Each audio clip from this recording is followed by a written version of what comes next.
Hello students, electrostatic potential and capacitance के lecture number 15 में आपका स्वागत है। आज के लेक्चर में हम लोग देखेंगे कि कैपेसिटर्स क्या होते हैं और कितने तरह के होते हैं, हमारे सिलेबस में कौन सा कैपेसिटर है और इससे रिलेटेड कौन कौन से इम्पोर्टेंट डेरिवेशंस हैं जो हमको सीखने ज़रूरी हैं। ठीक है स्टूडेंट, तो चलिए स्टार्ट करते हैं। तो सबसे पहले बात करते हैं कि कैपेसिटर की ज़रूरत ही क्यों पड़ी, क्यों पढ़ना है हमें कैपेसिटर। तो स्टूडेंट देखिए क्या है कि कैपेसिटर भी एनर्जी को स्टोर करता है। किस तरीके से? जैसे कि एक बैटरी एनर्जी को स्टोर करती है और फिर जब हमको वो एनर्जी चाहिए होती है तो फिर हम उससे धीरे धीरे ले लेते हैं आराम से। ठीक है, यानी उस बैटरी में क्या होता है, चार्जिंग डिस्चार्जिंग का सिस्टम होता है। लेकिन आपको अगर एक टाइम पे, एक इंस्टेंट पे बहुत ही कम समय में बहुत ज़्यादा एनर्जी चाहिए, बहुत कम समय में बहुत ज़्यादा एनर्जी चाहिए, तो वो बहुत कम समय में एक झटके में वो आपको जो इतनी हाई एनर्जी चाहिए वो बैटरी के बस की बात नहीं है। वो बैटरी वो एनर्जी नहीं दे सकता। दूसरी चीज़ कि बहुत कम समय में आपको बहुत ज़्यादा एनर्जी को स्टोर करना है, तो वो भी बैटरी के बस की बात नहीं है। बैटरी क्या होती है, धीरे धीरे चार्ज होती है और धीरे धीरे डिस्चार्ज होती है। लेकिन कैपेसिटर के अंदर वो पावर होती है कि वो एक इंस्टेंट पे बहुत कम समय में बहुत ज़्यादा एनर्जी वो आपको प्रोवाइड करा सकती है और बहुत ही कम समय में वो ज़्यादा एनर्जी को अपने अंदर स्टोर कर लेती है, चार्ज हो जाती है। तो आपको ये समझ में आया होगा। तो अब यूज कहाँ होता है, जैसे अब आज के लेवल पे तो हम नहीं बता सकते, लेकिन जो पहले जो डिजिटल कैमरा आते थे जिसमें फ्लैश होता था डिजिटल कैमरा में, और उस फ्लैश को एक झटके में, एक इंस्टेंट पे फ़ोटो खींचने के टाइम पे बहुत ज़्यादा एनर्जी चाहिए होती थी। तो वो एनर्जी प्रोवाइड करने के लिए वो कैपेसिटर ही उसको वो एनर्जी देता था। ठीक है, वैसे भी आज के बहुत सारे डिवाइस में ये कैपेसिटर्स यूज होते हैं। जैसे कंडेंसर के फॉर्म में ये कैपेसिटर फैन में यूज होते हैं। वैसे ही तरह तरह के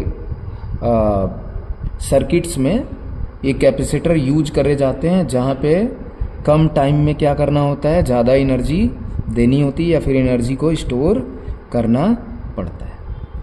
तो ये तो बात क्लियर हो गई कि हमें क्यों पढ़ना था। एक इसकी खास बात ये भी है कि बैटरी में एनर्जी जो स्टोर्ड होती है वो केमिकल फॉर्म में स्टोर होती है।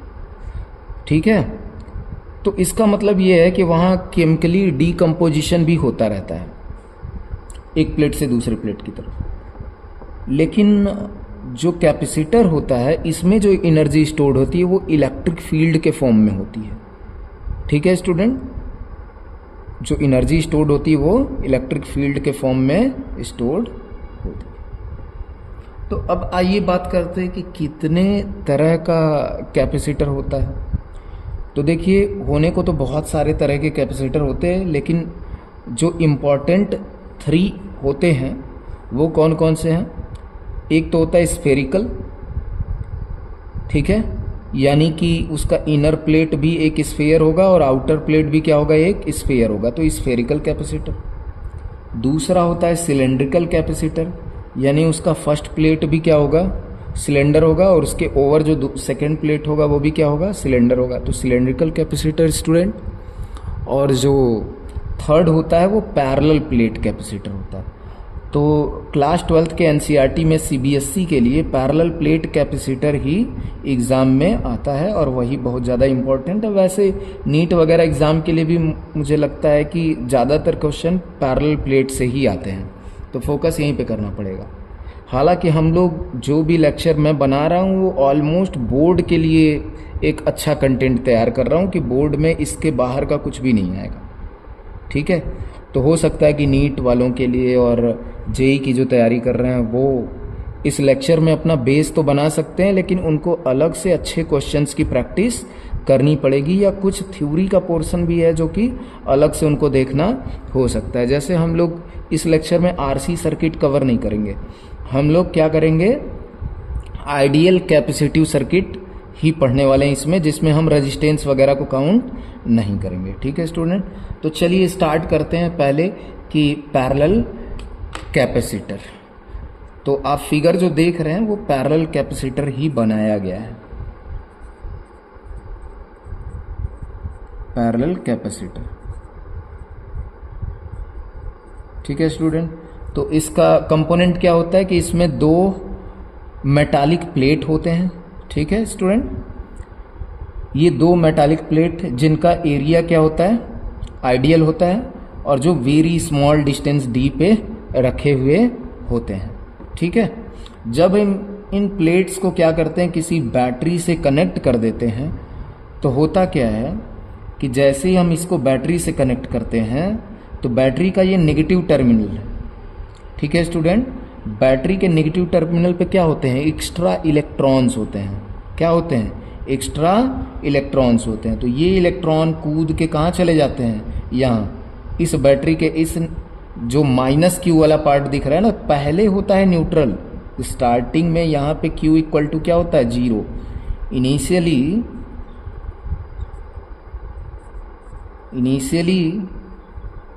Q equal to 0 on both plates. दोनों ही प्लेट्स पे कोई भी चार्ज नहीं होता, बिल्कुल न्यूट्रल होते हैं। जैसे ही बैटरी से ऐड करते हैं इसको, जैसे ही V वोल्ट के बैटरी से ऐड करते हैं, ठीक है, सपोज करो कि इधर हायर पोटेंशियल, देखो ये पोटेंशियल डिफरेंस है, तो इधर V मान लिया तो इधर 0 मान लिया, तो ये 0 वाले से कनेक्ट है और ये V वाले से कनेक्ट है। तो आपको जैसे बताया है कि ये बहुत जल्दी चार्ज हो जाता है और बहुत जल्दी डिस्चार्ज भी अपने आप को कर लेता है। तो ये बहुत तेज़ी से चार्ज होता है। तो कैसे चार्ज होगा कि बैटरी का जो नेगेटिव टर्मिनल है उस पर एक्स्ट्रा इलेक्ट्रॉन होते हैं, तो वो इलेक्ट्रॉन क्या करेंगे, इस वायर के थ्रू निकल के कहाँ एकोमोडेट हो जाएंगे, इस न्यूट्रल प्लेट पे यहाँ चले जाएंगे। ठीक है स्टूडेंट, और ये जो प्लस वाला है यहाँ इलेक्ट्रॉन की कमी होती है। इस पॉजिटिव टर्मिनल पे, बैटरी के इस पॉजिटिव टर्मिनल पे इलेक्ट्रॉन की कमी होती है, लॉस होता है, इलेक्ट्रॉन नहीं होते हैं यहाँ। तो ये क्या करेगा, ये जो न्यूट्रल प्लेट है उससे उतनी ही मात्रा में जितना इधर इलेक्ट्रॉन गया उतना ही इलेक्ट्रॉन ये खींच लेगा, उतना इलेक्ट्रॉन खींच लेगा। तो भाई किसी भी चीज़ से अगर इलेक्ट्रॉन निकाल दो तो वहाँ क्या आ जाता है, प्लस चार्ज। भाई किसी न्यूट्रल एटम से इलेक्ट्रॉन निकालोगे, जैसे हाइड्रोजन है, हाइड्रोजन से एक इलेक्ट्रॉन निकाल लो तो उस पर क्या दिखाता है, H+। तो उसी तरीके से इस पॉजिटिव प्लेट से जब ये बैटरी का टर्मिनल जहाँ पे इलेक्ट्रॉन की कमी थी, इसने इलेक्ट्रॉन को खींच लिया तो यहाँ पे प्लस चार्ज आ जाएगा। अब ये तब तक होता रहेगा कि ये यहाँ से यहाँ खींचेगा, फिर केमिकल प्रोसेस से फिर वो इलेक्ट्रॉन यहाँ इकट्ठे हो जाएंगे, फिर यहाँ से एक्स्ट्रा इलेक्ट्रॉन इधर चला जाएगा, और ये प्रोसेस तब तक होता रहेगा जब तक कि कैपेसिटर फुली चार्ज ना हो जाए। तो कैसे पता चलेगा कि कैपेसिटर फुली चार्ज हुआ कि नहीं हुआ? तो कैपेसिटर को फुली चार्ज स्टूडेंट तब माना जाता है जबकि बैटरी का पोटेंशियल डिफरेंस और कैपेसिटर का पोटेंशियल डिफरेंस क्या हो जाए, सेम हो जाए। तो हम मानते हैं कि किसी टाइम t पे पोटेंशियल डिफरेंस इसका भी क्या हो गया, V एंड 0 हो गया, यानी पोटेंशियल डिफरेंस क्या हो गया स्टूडेंट, बैटरी के इक्वल हो गया। और तब हम मानते हैं कि इस पे जो नेट पॉजिटिव का चार्ज आ गया वो कितना आ गया, प्लस का Q, और इस पे जो नेट नेगेटिव का चार्ज आ गया वो कितना आ गया, माइनस का Q आ गया। अब देखो ये मैक्सिमम जितना चार्ज होल्ड कर पाया, ये कैपेसिटर मैक्सिमम जितना चार्ज होल्ड कर पाया, और जितना इसमें अब पोटेंशियल डिफरेंस आ गया है, ठीक है, उसको डिफाइन करने के लिए एक रिलेशन दिया गया। तो वो रिलेशन क्या था, वो रिलेशन था student Q equal to C into V। बहुत ही ज़्यादा इंपॉर्टेंट पहला ही रिलेशन क्या था कि अब ये इस पे चार्ज कितना आ चुका है, Q। अब हमेशा चार्ज डिफाइन करना पॉजिटिव प्लेट से, किससे डिफाइन करना, पॉजिटिव प्लेट से। और इस पे पोटेंशियल डिफरेंस कितना आ गया है, पोटेंशियल डिफरेंस कितने का आ गया है, V का। तो और इस कैपेसिटर ने जितना चार्ज होल्ड करा है, देखो अलग अलग कैपेसिटर अलग अलग चार्ज को होल्ड कर सकते हैं, तो कितना चार्ज होल्ड करेगा, इस बात को जो फिजिकल क्वांटिटी डिफाइन करती है उसको बोलते हैं कैपेसिटेंस। क्या बोलते हैं, कैपेसिटेंस। तो एक जो पहली बात आती कैपेसिटेंस, कैपेसिटेंस। तो क्या होता है, it is capacity to hold the maximum charge, it is capacity to hold the maximum charge, it is defined by C, इसको सी से डिफाइन किया जाता है। तो अब देखो ये सी, वी और क्यू में क्या रिलेशन निकल के आएगा, तो रिलेशन बिटवीन, बहुत इंपॉर्टेंट है, पहला important point, relation between Q, C and V. Q जो मैक्सिमम चार्ज है, सी यानी जो कैपेसिटर की कैपेसिटी है, और वी जो कैपेसिटर के बीच में पोटेंशियल डिफरेंस है। तो C इज इक्वल टू निकल के आता है Q by V, Q by V निकल के आता है स्टूडेंट। पहला ही रिलेशन निकल के आता है Q equal to C equal to Q by V. ठीक है स्टूडेंट, तो ये बहुत ज़्यादा इंपॉर्टेंट है। अब ये समझिए कि इस पे Q बाई वी होने से आप कभी भी ये मत समझिएगा, ये तो सही है, लेकिन ये मत समझिएगा कि C जो है वो डायरेक्टली प्रोपोर्शनल होता है Q के, या C जो है वो इनवर्सली प्रोपोर्शनल होता है V के, ऐसी कोई बात नहीं है। हाँ ये है कि कैपेसिटेंस किसी कैपेसिटर का फिक्स होता है, कैपेसिटेंस क्या होता है, किसी कैपेसिटर का फिक्स होता है। मतलब अगर आप इस रिलेशन को बोल दोगे तो इसका मतलब तो ये हो जाएगा कि भाई कोई कैपेसिटर है, अब उस पर Q बाई वी, Q की वैल्यू बढ़ा दो तो आप कहोगे कि कैपेसिटेंस भी बढ़ जाएगा। नहीं, किसी भी कैपेसिटर की कैपेसिटी फिक्स होती है, तो ये रिलेशन गलत हो जाएगा कि Q के बढ़ाने पे C भी बढ़ेगा, नहीं होगा। हर कैपेसिटर का ये कैपेसिटी फिक्स होता है। तो किस पे डिपेंड करता है ये फिर, तो फिर ये किस पे डिपेंड करता है, देखो ये डिपेंड करता है। अच्छा ये क्यों ऐसा हुआ, इसलिए ऐसा हुआ क्योंकि ये इनका रेशियो तो हमेशा कांस्टेंट ही ना रहेगा, चाहे Q को कितना भी बढ़ा दो, तो वोल्टेज को भी उस रेशियो में क्या होना पड़ेगा, बढ़ना पड़ेगा। तो इनका रेशियो क्या आएगा, हमेशा कांस्टेंट आएगा। आई बात सुनने। तो C फिर किस पे डिपेंड करेगा, तो C डिपेंड्स ऑन डायमेंशंस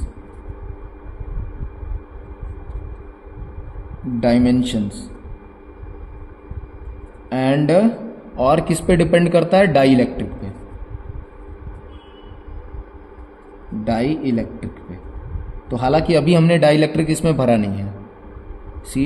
सी यानी capacitance depends on dimensions of capacitor and dielectric present between them, presents between them.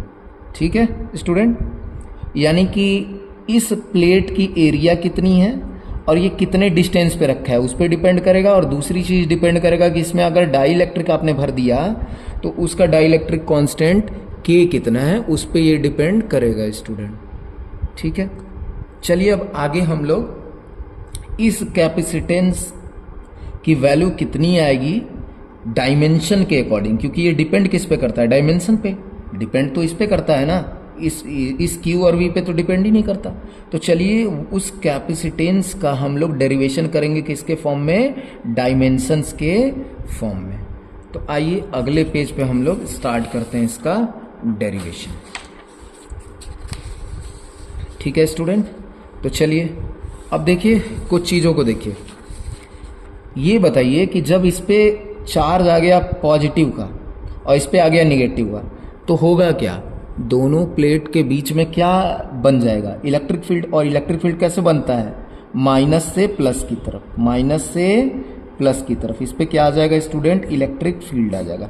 तो सबसे पहले तो चलिए इलेक्ट्रिक फील्ड ही निकालते हैं कि ये इलेक्ट्रिक फील्ड यहाँ पे कितना आएगा। तो देखिए ये एक पॉजिटिव प्लेट है। अच्छा, इस प्लेट को कैसा मानते हैं, ये डिस्टेंस इतना इतना छोटा होता है, इतना छोटा होता है कि हम इस प्लेट को एज्यूम करते हैं इनफाइनाइट प्लेट की तरह, इनफाइनाइट सीट की तरह। किसकी तरह एज्यूम करते हैं स्टूडेंट्स? इनफाइनाइट सीट की तरह एज्यूम करते हैं। ठीक है, डिस्टेंस ही इतना कम होता है इन प्लेट के बीच का कि हम इस प्लेट को कैसा एज्यूम करने लगते हैं? इनफाइनाइट। तो बताइए इनफाइनाइट प्लेट की वजह से जो इलेक्ट्रिक फील्ड आता है वो कितना आता है? तो इलेक्ट्रिक फील्ड आता है सिग्मा बाई 2 इप्सिलॉन नॉट। सबको पता होगा कितना आता है। तो चलिए इलेक्ट्रिक फील्ड यहीं पे निकाल लेते हैं। तो लिखते हैं electric field by positive plate, electric field by positive plate कितना आएगा? Sigma by 2 epsilon not. कहाँ, किस रीजन में? बिटवीन प्लेट निकाल रहे हैं। अच्छा, ये हम पहले भी कर चुके हैं, ये हम लोग फर्स्ट चैप्टर में कर चुके हैं। आपको याद होगा कि इन दोनों प्लेट की वजह से इधर बाहर आउटर रीजन में निकाला था तो इलेक्ट्रिक फील्ड कितना आया था? Net electric field 0। इन दोनों प्लेट की वजह से दूसरी साइड आउटर रेंज में निकाला था तो कितना आया था? इलेक्ट्रिक फील्ड 0, और बीच में ही बस इलेक्ट्रिक फील्ड आया था।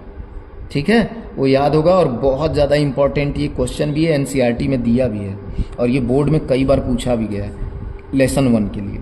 तो एक बार आप उसको रिवाइज कर लेना।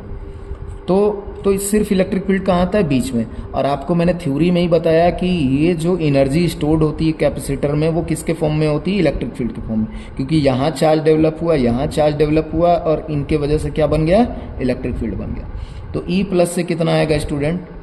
Sigma by 2 epsilon naught. बीच में कहीं भी, क्योंकि इनफाइनाइट सीट है तो बीच में कहीं भी आप लोगे तो सेम ही आएगा, चाहे प्लेट से एकदम बहुत ही नज़दीक, चाहे प्लेट के बीचों बीच, कहीं भी लो। वैसे ही ई नेगेटिव से क्या आएगा स्टूडेंट? तो ई नेगेटिव से क्या आएगा? तो ई नेगेटिव से आएगा सिग्मा बाई 2 इप्सिलॉन। आप कहोगे कि सर ये क्या गलती आप कर रहे हैं, ये बताइए कि ये पॉजिटिव का सिग्मा था तो आपने लिखा सिग्मा बाई 2 इप्सिलॉन नॉट, तो अच्छी बात है सर, लेकिन ये बताइए कि अगर ये प्लेट नेगेटिव का है दूसरा वाला तो यहाँ तो माइनस सिग्मा लिखना चाहिए। तो देखो स्टूडेंट, वो माइनस प्लस इलेक्ट्रिक फील्ड में मैं बार बार कहता हूँ कि वो डायरेक्शन बना लेता है, जबकि पोटेंशियल में माइनस प्लस लिखना पड़ता है क्योंकि वो स्केलर है, जबकि ये क्या है? वेक्टर क्वांटिटी है। तो देखो इस पॉजिटिव प्लेट से जो इलेक्ट्रिक फील्ड बनेगा वो प्लेट से दूर जाते हुए बनेगा, ऐसा दूर जाते हुए, और जबकि नेगेटिव प्लेट से माइनस होने के कारण बस इतना हो जाएगा कि ये इसके नज़दीक जाता हुआ दिखेगा इलेक्ट्रिक फील्ड। इस प्लेट के क्या हो रहा है? इलेक्ट्रिक फील्ड, इसका इलेक्ट्रिक फील्ड इसी के नज़दीक आता हुआ दिखेगा, इसकी तरफ आता हुआ दिखेगा। रेड कलर से माइनस वाले का बना रहा हूँ और ब्लू कलर से इस पॉजिटिव प्लेट का दूर जाते हुए दिखेगा। इसका इलेक्ट्रिक फील्ड ये है, इसका ये है। तो दोनों क्या दो डायरेक्शन में है? एक ही डायरेक्शन में। और जब एक ही डायरेक्शन में दो वेक्टर हैं तो क्या करोगे? डायरेक्टली ऐड कर दोगे स्टूडेंट। तो ये भी कितना है? Sigma by 2 epsilon not. तो बताओ बीच में electric field between the plate क्या आएगा? E net. ई नेट जो आएगा वो आएगा sigma by 2 epsilon not plus sigma by 2 epsilon not, और बराबर कितना आ जाएगा स्टूडेंट? यहाँ पे ई नेट बीच में वो आ जाएगा 2 सिग्मा बाई 2 इप्सिलॉन नॉट। तो एलसीएम लेके देख लेना, तो ये आ जाएगा सिग्मा बाई इप्सिलॉन नॉट। अभी हम क्या मान रहे हैं कि कैपेसिटर के बीच में क्या है? एयर है। इप्सिलॉन नॉट किसकी परमिटिविटी होती है? एयर के लिए। तो चलिए अब आगे बढ़ते हैं। ई नेट हम लोगों ने निकाल लिया स्टूडेंट। अब जब ई आ गया तो चलिए हम लोग पोटेंशियल निकालते हैं। बहुत अच्छे से हमने पोटेंशियल कवर किया है। अब किसी को डाउट नहीं है कि पोटेंशियल और डिस्प्लेसमेंट और इलेक्ट्रिक फील्ड में क्या रिलेशन होता है। वो रिलेशन आपको अच्छे से पता है। तो आपको पता है डेल्टा वी इक्वल टू क्या होता है? We know delta V is equal to minus का क्या होता है? ई डॉट डी होता है। लेकिन अगर आप क्या कर दो, वी फाइनल से इनिशियल ना लिख के बल्कि V initial to minus V final कर दो तो ये माइनस साइन क्या हो जाएगा स्टूडेंट? गायब हो जाएगा। तो ई डॉट डी हो जाएगा, ई डी हो जाएगा। तो अब चलिए यूज करिए इसी फॉर्मूले को। तो वी इनिशियल टू फाइनल, आप देखिए आप कहाँ से कहाँ के लिए लिख रहे हो, तो आप लिख रहे हो इस प्लेट से इस प्लेट के लिए, तो इनिशियल आपका यही हो गया। आप इधर से इधर जा रहे हो इलेक्ट्रिक फील्ड के डायरेक्शन में, यहाँ से यहाँ के लिए जा रहे हो, तो आपका इनिशियल पॉइंट यही हो गया। तो V इनिशियल तो आपका क्या हो गया स्टूडेंट, V हो गया, और माइनस उस साइड जीरो बोल ही दिए हैं, क्योंकि बैटरी के बराबर हमने मान लिया ना कि फुल चार्ज हो गया, तो बैटरी के बराबर क्या हो गया, इसका पोटेंशियल हो गया, is equal to electric field E और डॉट, दोनों के बीच का डिस्प्लेसमेंट कितना है स्टूडेंट, इलेक्ट्रिक फील्ड में दोनों के बीच का VA और VB के बीच का कितना डिस्प्लेसमेंट है, D, तो D ही लिख देते हैं, हम भी D ही मान के चले थे। तो V इक्वल टू कितना निकल के आएगा, E की वैल्यू हमने कितनी निकाली थी स्टूडेंट, सिग्मा बाई, देखिए E की वैल्यू कितनी निकाली थी, सिग्मा बाई इप्सिलॉन नॉट, तो sigma by epsilon not D। अब आपको पता है स्टूडेंट कि सिग्मा को क्या लिखा जा सकता है, सिग्मा बराबर क्या होता है, तो यहाँ हम लोग ब्रैकेट में लिख लेते हैं, सिग्मा बराबर जो होता है वो total charge divided by total area होता है, यानी area of plate. Total area में आप कहोगे कि सर दोनों प्लेट का लिखिए, तो फिर दोनों प्लेट का चार्ज भी लिखो तब, तो एक प्लेट से ही काम चलेगा आपका, Q बाई A। तो क्या सिग्मा की जगह हम Q बाई A लिख दें, तो V इक्वल टू कितना निकल के आ गया student, Q divided by A epsilon naught into यहाँ हो गया D। क्या ये V निकल के आ गया आपका। अब हम आ जाते हैं मेन फार्मूले पे। तो मेन फार्मूला क्या था, C equal to Q by V। C equal to क्या था स्टूडेंट, Q बाई V। तो अब हम बोलेंगे यूज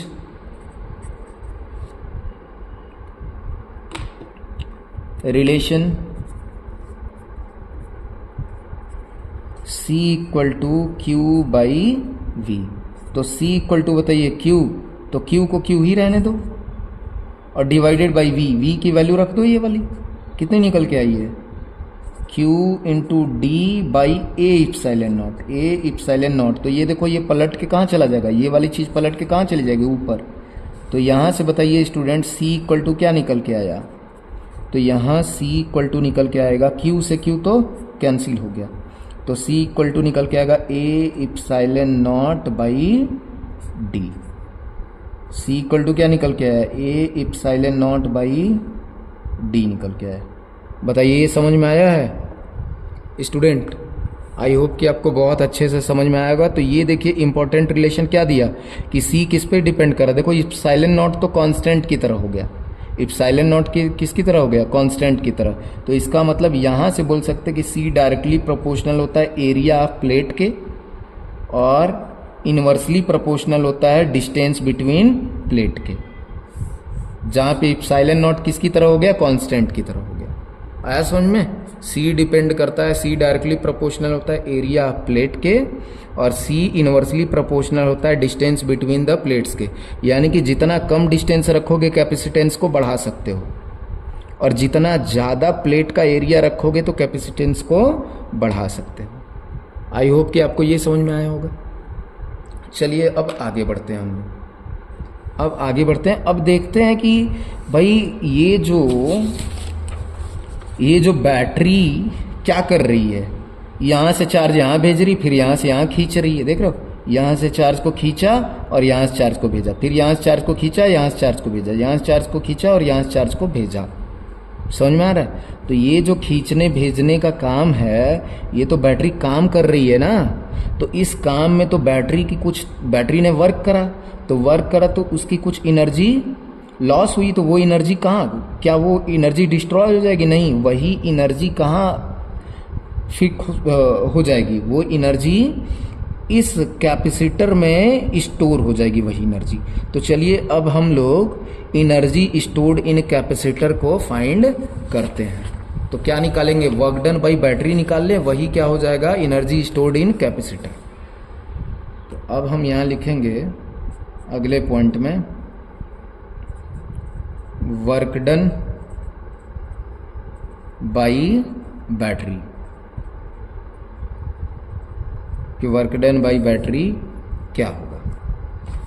ठीक है, आइए देखते हैं वर्क डन बाई बैटरी क्या होता है। तो स्टार्ट करते हैं। मानते हैं कि ये हमारे पास, चलिए इसी फिगर से हम काम चलाते हैं, या फिर नहीं, एक फिगर और बना ही लेते हैं। तो मानिए कि ये हमारे पास एक इस तरीके से कैपेसिटर है, ठीक है स्टूडेंट। अब बैटरी को इससे जोड़ दिया। पहले तो इस पर कोई चार्ज नहीं था, न्यूट्रल था। बैटरी के पॉजिटिव टर्मिनल को इधर जोड़ा और नेगेटिव टर्मिनल को इधर जोड़ा, ठीक है student.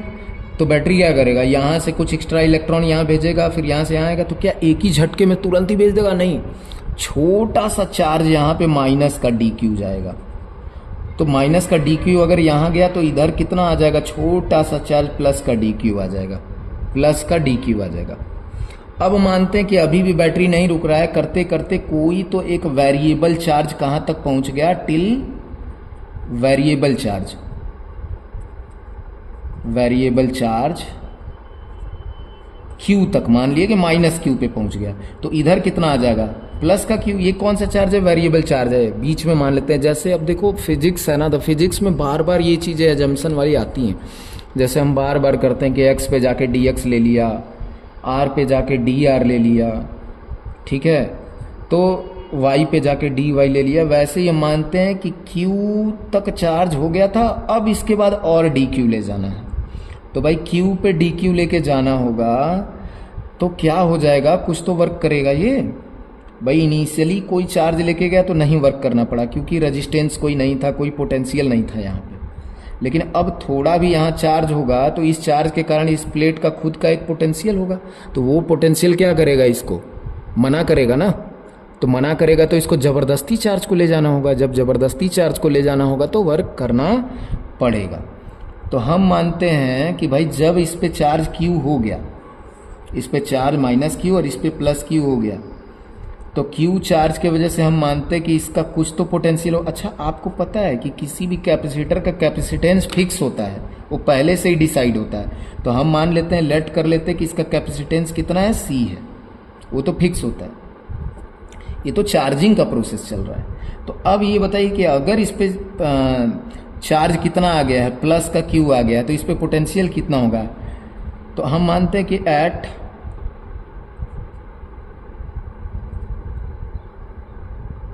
Time t variable charge कितना हो गया, Q, एंड पोटेंशियल कितना हो गया, पोटेंशियल डिफरेंस कितना हो गया। तो हम मानते हैं कि V हो गया, कितना हो गया, V। अब इस V की वैल्यू कैलकुलेट करो स्टूडेंट। तो चलिए इसके पीछे करते हैं। तो स्टूडेंट आपको पता है कि अब आपको रिलेशन पता है। पहला वाला भी रिलेशन देखो इंपॉर्टेंट ही है, उसको भूल नहीं सकते हैं। तो वो रिलेशन क्या था, फर्स्ट वाला रिलेशन जो आपको बताया गया है, वो फर्स्ट वाला रिलेशन आपको बताया गया था, C equal to Q by V बताया गया है। C इक्वल टू क्या बताया गया, Q बाई V बताया गया स्टूडेंट। तो वही वाला हम लोग यूज करेंगे, C equal to Q by V वाला ही हम लोग क्या करेंगे, यूज करेंगे। तो आइए नाउ C इक्वल टू क्या होगा, तो Q इस बार कौन है, small q, Q by V। मैंने बोला हर कैलकुलेशन आप पॉजिटिव प्लेट से करिए तो ज़्यादा आसानी रहेगी। तो यहाँ से V क्या निकल के आएगा, V निकल के आएगा आपका, V इज इक्वल टू क्या हो जाएगा, Q बाई C हो जाएगा। ये निकल के आएगा V की वैल्यू। बताइए, इसको इक्वेशन नंबर 1 आप मान लीजिए। अब चलिए वर्क डन कैलकुलेट करिए। अब वर्क डन क्यों, क्योंकि मैंने कहा कि अब चार्ज Q हो गया। अब आप जो है अगला जो चार्ज dq लेके जाओगे, तो ये जो Q है इसके कारण जो एक इलेक्ट्रिक फील्ड बना, एक पोटेंशियल बना, वो इसको क्या करेगा, अगला चार्ज रखने नहीं देगा। तो बैटरी ज़बरदस्ती रखेगा, तो उसको वर्क करना पड़ेगा, एक्सटर्नल एजेंट की तरह वर्क करना पड़ेगा। तो चलिए हम मानते हैं कि dw लेट की बैटरी को वर्क इनिशियली dq चार्ज रखने पे कितना अब वर्क डन करना पड़ेगा, dw। तो dw इक्वल टू क्या होगा,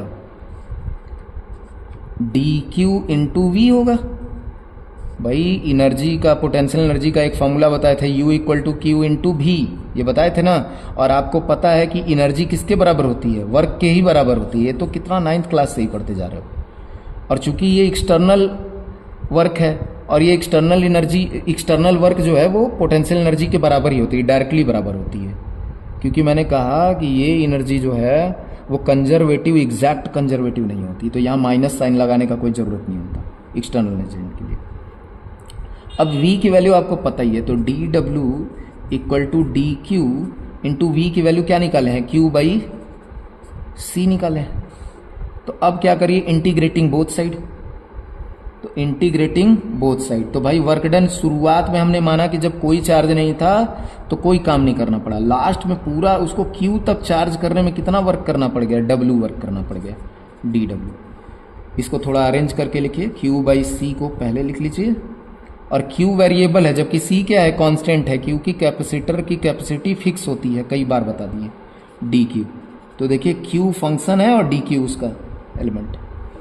तो इनिशियली हम मानते हैं कि प्लेट पे कोई चार्ज नहीं था, कोई चार्ज था नहीं, और आप चार्ज रखते रखते रखते रखते फाइनली कितना तक पहुंचा दिए, इसको माइनस क्यू पे और इसको प्लस के क्यू पे। तो फाइनली आपको कितना तक पहुंचाना है, क्यू तक पहुंचाना है। हमने कहा सारा कैलकुलेशन आप किससे करोगे स्टूडेंट, पॉजिटिव प्लेट से। तो डी जैसे डी एक्स का एक्स होता है, डी वाई का वाई होता है, वैसे डी डब्ल्यू का क्या हो जाएगा, डब्ल्यू हो जाएगा। और डब्ल्यू की जगह एक बार लिमिट जीरो रखो तो जीरो ही हो जाएगा, एक बार डब्ल्यू रखोगे तो डब्ल्यू आ जाएगा। इक्वल टू, यहाँ बताइए 1/c तो बाहर आ जाएगा क्योंकि 1/c क्या है, कांस्टेंट है। लेकिन क्यू डी क्यू, तो जैसे x dx होता तो x dx का इंटीग्रेशन क्या लिखते हैं स्टूडेंट, यहाँ रफ वर्क कर रहे हैं, रफ वर्क, कि इंटीग्रल x dx होता तो आप क्या करते, आपको पता है ना कि फार्मूला क्या होता है, x के पावर n dx का क्या होता है, x के power n plus 1 divided by n plus 1 होता है, यही ना होता है, प्लस एक कांस्टेंट ले लेते हैं। तो यहाँ अगर इंटीग्रल x dx होता तो क्या बोलते हैं कि x के पावर कितना है, 1 है, तो 1 में कितना और जोड़ना पड़ता है, एक 1 और जोड़ोगे तो x के पावर 2 हो जाएगा आंसर। तो उसी तरह q के पावर 1 है तो इसका इंटीग्रेशन कितना हो जाएगा, q के पावर 2 हो जाएगा, और जितना आया उतने से ही डिवाइड भी मारते हैं, और कितना 0 से लेके q तक। तो w इक्वल टू क्या निकल के आया स्टूडेंट, ये निकल के आया 1/c, और यहाँ q की जगह कैपिटल Q रख दो, तो क्यू स्क्वायर, जीरो रखने का तो कोई फायदा है नहीं, क्यू स्क्वायर बाई 2। तो डब्ल्यू कितना निकल के आया, इसको बोलेंगे तो हाफ क्यू स्क्वायर बाई सी निकल के आया। और आपको पता है कि जो ये वर्क है बैटरी का, वही क्या हो जाएगा, यही वर्क किसके बराबर हो जाएगी, potential energy stored in capacitor. This work equal to potential energy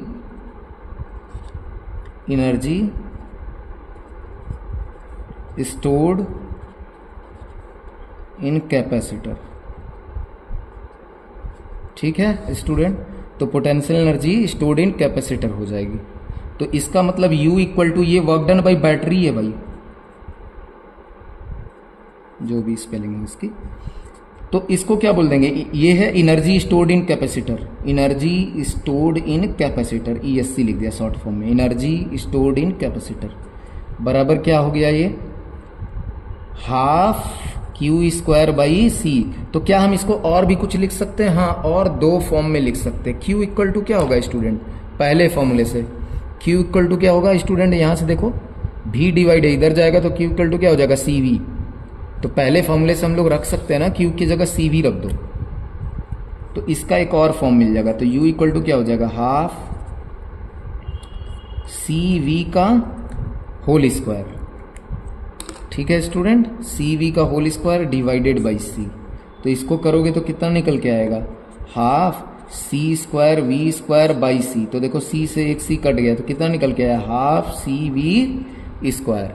चाहोगे तो एक फॉर्म और भी बना सकते हो इसका, कि अभी तो Q को चेंज किया, एक बार C को चेंज कर दो, C इक्वल टू क्या आ जाएगा, Q बाई V कर दो, तो एक Q से एक Q कट जाएगा तो कितना बच जाएगा, हाफ क्यू भी आ जाएगा। या फिर और क्या लिख सकते हैं, U equal to half Q into V। कैसे आया, एक बार इस फॉर्मूले में Q को चेंज करा और एक बार C को चेंज कर दो तो ये आ जाएगा। तो ये आपके पास 3 इंपॉर्टेंट फॉर्मूले हैं। जब भी जिस तरह का, सॉरी कहाँ लिखा यार, हाँ ये वाला हाफ CV स्क्वायर है और एक ये ब्लू कलर वाला है, जिनको बॉक्स में बंद करा वही फॉर्मूले हैं एनर्जी के। तो जब कभी ये दोनों क्वेश्चन में गिवन हो तो ये यूज करना, जब ये दोनों गिवन हो तो ये यूज करना, और ये दोनों गिवन हो एक साथ तो ये यूज करना। आई होप कि आपको समझ में आया होगा अच्छे से। अब आइए स्टूडेंट हम लोग देखते हैं कि अगर किसी कैपेसिटर में अगर डाई इलेक्ट्रिक इंसर्ट कर दें तब क्या होगा। तो इंसर्शन ऑफ डाई इलेक्ट्रिक देखते हैं। आप अगला टॉपिक है इंसर्शन ऑफ डाई इलेक्ट्रिक या कैपेसिटर। अगला टॉपिक है कैपेसिटर विद डाई इलेक्ट्रिक।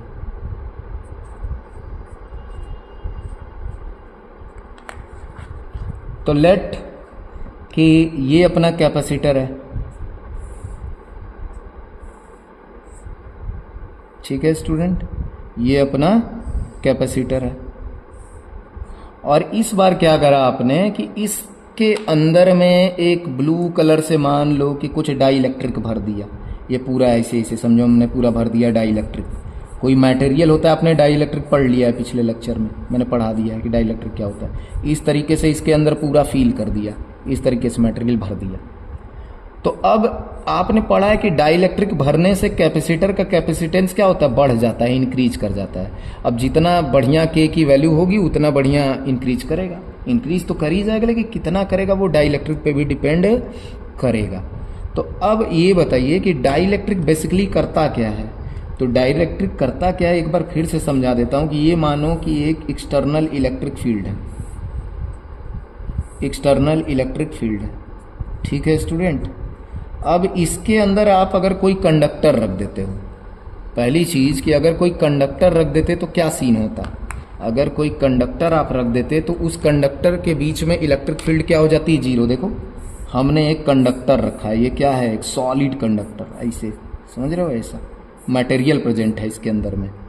तो इस सॉलिड कंडक्टर में क्या होगा, सॉलिड कंडक्टर में क्या होगा कि इस साइड में प्लस प्लस चार्ज आ जाएंगे, प्लस प्लस सॉरी इस साइड में माइनस माइनस चार्ज आ जाएंगे, अलाइन कर जाएंगे, और इस साइड में प्लस प्लस आ जाएंगे। और कुछ इस तरीके से आएंगे स्टूडेंट ना कि पूरा अंदर में इसके अगर बाहर का एक्सटर्नल इलेक्ट्रिक फील्ड कह दो कि ई नॉट है, तो अंदर में भी इलेक्ट्रिक फील्ड इस डायरेक्शन में बन जाएगा। ई इंड्यूस जो होगा वो किसके बराबर हो जाएगा, ई नॉट के ही बराबर हो जाएगा, ई नॉट के बराबर। बस उसका डायरेक्शन क्या होगा, इसके अपोजिट। तो नेट इलेक्ट्रिक फील्ड कितनी आ जाएगी, ई नेट। ई नेट जो हो जाएगा वो E minus E naught minus E naught कितना हो जाएगा, जीरो। तो कंडक्टर रखेंगे तो इसके अंदर इलेक्ट्रिक फील्ड क्या बन जाती है, जीरो। लेकिन अगर कंडक्टर नहीं रख रहे हो, मान लो ये आपके पास इलेक्ट्रिक फील्ड है, और इस इलेक्ट्रिक फील्ड में देखो, ये लेक्चर जब आप नोट कर रहे हैं ना, तो नोट में ये आप कर भी सकते हो, लेकिन लिखते जाना। जो मैं बोल रहा हूँ उसको लिखोगे तब क्लियर होगा, वरना रिवाइज करने लगोगे तो सोचोगे कि यहाँ ये बनाया फिर ये क्या कर दिया। तो मैं जो जो चीज़ें बोल रहा हूँ उसको यहाँ लिखोगे कि ये क्या एक्सप्लेन कर रहा हूँ मैं तुम्हें, ठीक है। तो देखो अब मैं ये कह रहा हूं कि अगर मान लो कि अब मैंने इसमें एक डाई इलेक्ट्रिक रख दिया, तो डाई इलेक्ट्रिक क्या करेगा, अगर ई नॉट इलेक्ट्रिक फील्ड है तो डाई इलेक्ट्रिक मटेरियल को रखा ना, तो डाई इलेक्ट्रिक में डाईपोल होता है। इस तरीके से फ्री चार्ज नहीं होते, बल्कि क्या होता है, डाईपोल। तो वो डाईपोल ही अपने आप को इस तरीके से अरेंज कर लेगा। डाई इलेक्ट्रिक में क्या होता है, डाईपोल होता है। मान लो कि हमने पोलर लिया है, तो पोलर में पहले से ही डाईपोल था। नॉन पोलर भी में भी डाईपोल ही बनता है इलेक्ट्रिक फील्ड आने की वजह से। तो ये डाईपोल क्या करेगा, जिधर कोई इलेक्ट्रिक फील्ड है उधर ही को इसका अपने डाईपोल मोमेंट को अलाइन कर लेगा। तो डाईपोल में डाईपोल मोमेंट किधर होता है, माइनस से प्लस की तरफ। तो माइनस इधर आएगा, प्लस इधर आएगा, माइनस इधर आएगा, प्लस इधर आएगा। तो डाईपोल मोमेंट तो इलेक्ट्रिक फील्ड के डायरेक्शन में, कौन से इलेक्ट्रिक फील्ड के, बाहरी इलेक्ट्रिक फील्ड के। तो लेकिन इस डाईपोल का खुद का इलेक्ट्रिक फील्ड किधर को हो जाएगा, तो प्लस से माइनस। यानी इस डाईपोल का खुद का इलेक्ट्रिक फील्ड, जिसको ई डाईपोल बोल दो या ई इंड्यूस्ड बोल दो, वो किधर हो जाएगा, इधर की तरफ। ई डाईपोल कह दो, डाईपोल या ई इंड्यूस्ड भी बोलते हैं इसको। तो ये इधर की तरफ हो जाएगा। देखो कंडक्टर में क्या होता है कि जितना इलेक्ट्रिक फील्ड बाहर था उतना ही इलेक्ट्रिक फील्ड अंदर डेवलप हो जाता है अपोजिट डायरेक्शन में। तो नेट इलेक्ट्रिक फील्ड जीरो आ जाती है। लेकिन डाईपोल ये डाई इलेक्ट्रिक में ऐसा नहीं होता स्टूडेंट। डाई इलेक्ट्रिक में जो ई डाईपोल है ना, ई इंड्यूस्ड भी जिसको कहते हैं, इंड्यूस्ड, वो क्या होता है, लेस देन ई नॉट होता है, लेस देन ई नॉट होता है। तो यानी दोनों की वैल्यू बराबर नहीं है, डायरेक्शन क्या होता है, अपोजिट होता है, डायरेक्शन क्या है, अपोजिट है।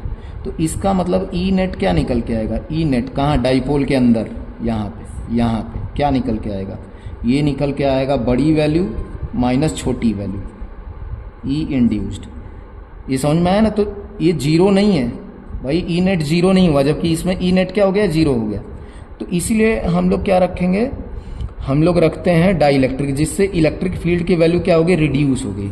अब ये रिड्यूस होने का रिलेशन किससे दिखाया जाता है, तो जो इलेक्ट्रिक फील्ड जो आता है, इसका मतलब जो नया इलेक्ट्रिक फील्ड हो गया, ई जो नया हो गया, ई न्यू बोलें इसको या ई नेट बोलें, तो ई नेट जो होता है वो ई नॉट, यानी जो पहले इलेक्ट्रिक फील्ड था एक्सटर्नल का, डिवाइडेड बाई के होता है, जहाँ के क्या है, डाई इलेक्ट्रिक का कांस्टेंट है। यानी के फैक्टर से ये क्या कर देगा, के फैक्टर से इलेक्ट्रिक फील्ड को कम कर देगा। जैसे मान लो अगर के की वैल्यू 2 है तो आधा कम कर देगा। जैसे पहले इलेक्ट्रिक फील्ड 100 थी तो कितना कर देगा, 50 कर देगा। 500 इलेक्ट्रिक फील्ड थी, 500 इलेक्ट्रिक फील्ड की वैल्यू थी तो कितना कर देगा, 250 कर देगा, आधा कर देगा। अगर के की वैल्यू 4 है तो मान लो इलेक्ट्रिक फील्ड 1000 था पहले, डाई इलेक्ट्रिक रखते ही ये क्या कर देगा, 1/4 कर देगा, यानी 250 कर देगा। तो इलेक्ट्रिक फील्ड को के फैक्टर से ये घटा देता है। आई होप कि ये समझ में बढ़िया से आया होगा। थोड़ा वीडियो लंबा जा रहा है, जाने दो, ये तो अब लास्ट ही लेक्चर चल रहा है, एक हिसाब से चैप्टर खत्म ही होने वाला है। तो चलिए हम लोग अब इसका कैपेसिटेंस निकाल रहे हैं। तो आइए, calculation of capacitance of capacitor with dielectric के, calculation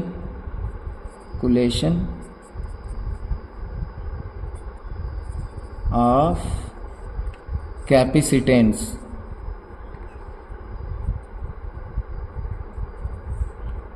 of capacitor with dielectric के। तो चलिए शुरू करिए। आपको क्या फॉर्मूला पता है, आपको एक बार फिर से बना लेते हैं ये प्लेट यहाँ पे।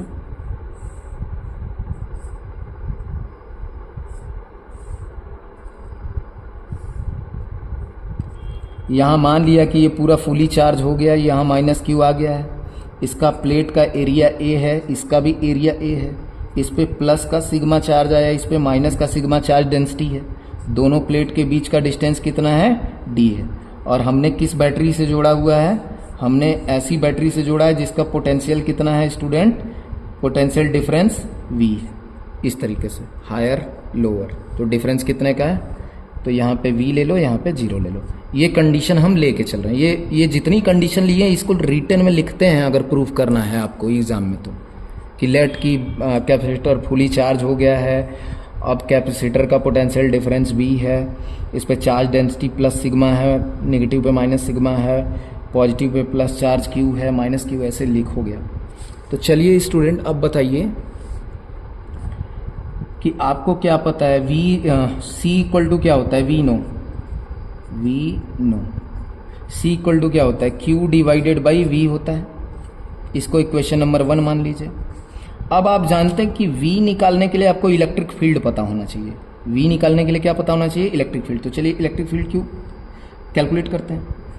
तो अब इस बार डाई इलेक्ट्रिक भरा हुआ है, इस बार क्या भरा हुआ है स्टूडेंट, डाई इलेक्ट्रिक भरा हुआ है विद कांस्टेंट के, भूलना नहीं है। इस बार क्या भरा हुआ है, डाई इलेक्ट्रिक। ये रेड कलर से मैं क्या भर रहा हूँ, डाई इलेक्ट्रिक भर दिया मैंने पूरा। एक मटेरियल होता है जिसका डाई इलेक्ट्रिक कांस्टेंट कितना है स्टूडेंट, के है। डाई इलेक्ट्रिक कांस्टेंट इसका कितना ले लेते हैं, के ले लेते हैं, के भर दिया। तो अब क्या इलेक्ट्रिक फील्ड उतना ही होगा जितना कि दो प्लेट के बीच में पहले था, नहीं, अब इलेक्ट्रिक फील्ड घट जाएगा।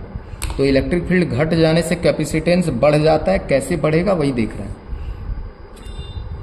तो पहले बताओ E, अब E क्या आ जाएगा, E जो होगा वो पहले का इलेक्ट्रिक फील्ड, हम मानते हैं कि लेट की पहले इलेक्ट्रिक फील्ड कितना था, E नॉट था।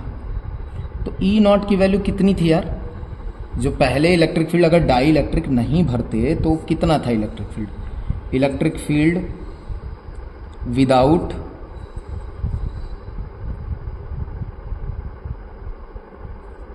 डाई इलेक्ट्रिक, वो निकालो पहले। तो E इज इक्वल टू था सिग्मा बाई इप्सिलॉन नॉट, याद है यही था ना, सिग्मा बाई इप्सिलॉन नॉट निकाले थे। लेकिन मैंने कहा कि अब इलेक्ट्रिक फील्ड जो नया वाला होगा इसको मैं ई नॉट से कहता हूँ कि ये ई नॉट है, तो ई नॉट बाई के हो जाएगा स्टूडेंट। के फैक्टर से क्या हो जाएगा, इलेक्ट्रिक फील्ड कम हो जाएगा ना, नया इलेक्ट्रिक फील्ड ये होगा, तो ये क्या हो जाएगा, के नॉट फैक्टर से क्या हो जाएगा, कम हो जाएगा। तो अब यहाँ आप ई नॉट की वैल्यू लिखिए, तो ये कितना आ जाएगा, यहाँ पे E इज इक्वल टू आ जाएगा sigma by epsilon not, sigma by epsilon not, और डिवाइडेड बाई के करोगे तो यहाँ पे के आ जाएगा, देख रहे हो, ये आ जाएगा sigma by K epsilon not आ जाएगा। तो अब इलेक्ट्रिक फील्ड आपको कौन सी रखनी पड़ेगी, ये वाली रखनी पड़ेगी। तो अब आप पोटेंशियल निकालो, now V is equal to क्या निकल के आएगा, E dot D, E dot D. तो E की वैल्यू कौन सी रखोगे, ये वाली, sigma by K epsilon naught into D रखोगे, ठीक है, के फैक्टर से ये कम हो चुकी है, तो V निकल के आ गया। अब आप इसको बोलो इक्वेशन नंबर 2, इसको बोलो इक्वेशन नंबर 2। तो by equation 1 and equation 2, by 1 and 2, तो इसमें क्या कर दो, इसमें आप V के जगह V की वैल्यू भर दो और Q के जगह Q की वैल्यू भर दो, सिग्मा के फॉर्म में। किसके फॉर्म में, सिग्मा के फॉर्म में। तो C इज इक्वल टू क्या निकल के आएगा, देखो Q की वैल्यू क्या होती है, सिग्मा इंटू ए, पहले वाले डेरिवेशन में किया था, sigma into A, area of plate, और divided by Q by V, V की वैल्यू कितनी है, sigma by K epsilon naught, K epsilon naught, यही है ना। तो अब आप क्या करोगे, और D भी है, D भी है, तो इसको क्या करो, जो नीचे है एकदम नीचे जो है वो कहाँ चला जाएगा, ऊपर चला जाएगा, जो एकदम नीचे कहाँ चला गया, ऊपर। ये देखो सिग्मा से सिग्मा कट जाएगा, तो यहाँ C की वैल्यू कितनी निकल के आई स्टूडेंट, ये देखो के इप्सिलॉन नॉट ऊपर चला जाएगा, तो ये आएगा के epsilon not a by D निकल के आया स्टूडेंट। तो ये बताओ कितने फैक्टर से, तो ये इसको सी डैश बोल दो या सी नॉट बोल देते हैं इसको, ये जो अब हम लोग कैलकुलेट कर रहे हैं सी नॉट, क्योंकि पहले तो हम लोग क्या लिए थे, सी लिए थे ना, तो इसको सी नॉट बोल देते हैं, कुछ अलग बोल देते हैं, इस तरीके से बोल देते हैं कि हमने सी नॉट लिख दिया इसका, या फिर वही है, ठीक है। तो अब देखो ये बताओ, ये कैपेसिटेंस बढ़ गया कि घट गया, तो आपको अच्छे से पता चला कि सी नॉट की वैल्यू कितनी निकल के आई है, सी नॉट निकल के आया है के epsilon not a by D, जबकि ये के epsilon not a by D क्या था, बिना विदाउट डाइलेक्ट्रिक के कैपेसिटेंस था, तो इसको सी लिख सकते हो। तो सी नॉट इज इक्वल टू क्या आ गया, के इंटू सी। तो यार के का डाई इलेक्ट्रिक लगाने से कैपेसिटेंस के टाइम्स बढ़ गया, यानी कि अगर के की वैल्यू 2 है तो दुगुना कैपेसिटेंस क्या हो जाएगा, डबल हो जाएगा, कैपेसिटेंस क्या हो जाएगा, देन सी क्या हो जाएगा, ट्वाइस हो जाएगा, ट्वाइस इंक्रीज हो जाएगा। अगर के की वैल्यू 4 लगा दिए तो आपका वही कैपेसिटेंस कितना हो गया, 4 गुना हो गया। इसलिए कैपेसिटर की कैपेसिटेंस बढ़ाने के लिए डाई इलेक्ट्रिक क्या है, वे बहुत ही ज़्यादा इम्पोर्टेंट है। तो स्टूडेंट मुझे लग रहा है कि आप लोगों को समझ में आया होगा, बस एक लेक्चर और लूँगा मैं इस पर, ठीक है स्टूडेंट। नेक्स्ट डे मैं एक लेक्चर और लूँगा, तो उसमें हम लोग देखेंगे कि अगर टी थिकनेस की डाई इलेक्ट्रिक इसमें हम लोग रखते हैं तो क्या होता है। फिर कॉम्बिनेशन देख लेंगे, सर्किट का कॉम्बिनेशन, कि अगर कैपेसिटर को सीरीज़ में सर्किट में लगाते हैं तो कैपेसिटेंस कैसे निकालते हैं, उसका वोल्टेज पे पोटेंशियल पे क्या इफ़ेक्ट आता है, और अगर पैरेलल में लगाते हैं तो क्या इफ़ेक्ट आता है। तो आई होप कि अगला नेक्स्ट लेक्चर भी आप लोग अच्छे से देखेंगे, आप लोग नोट्स भी बढ़िया से बना रहे होंगे। मेरे हिसाब से चैप्टर अब ऑलमोस्ट कंप्लीट है। अगर इसके आगे मैं लेक्चर ना भी बनाऊं तो ये मान के चलो कि ये ऑलमोस्ट क्या है, कंप्लीट हो चुका है चैप्टर। और आप लोग नोट्स ज़रूर बनाइए, स्कूल ओपन होने के पहले पहले प्रैक्टिस भी अच्छे से करिए, इनमें सारे क्वेश्चंस को देखिए, और एनसीईआरटी में दिए हुए सारे डेरिवेशंस को एक बार खुद से करने का कोशिश करिए, सारे एक्सरसाइज के क्वेश्चन को भी खुद से करने की कोशिश करिए। फिर जहाँ भी डाउट आए तो आप मुझसे पूछ सकते हैं। ठीक है स्टूडेंट, अगर आपको ये लेक्चर अच्छा लगा, ये वीडियो अच्छा लगा, तो प्लीज़ वीडियो को लाइक करिए, शेयर करिए, कमेंट करिए और चैनल को प्लीज़ सब्सक्राइब नहीं किया तो ज़रूर सब्सक्राइब करिए। Thank you for watching.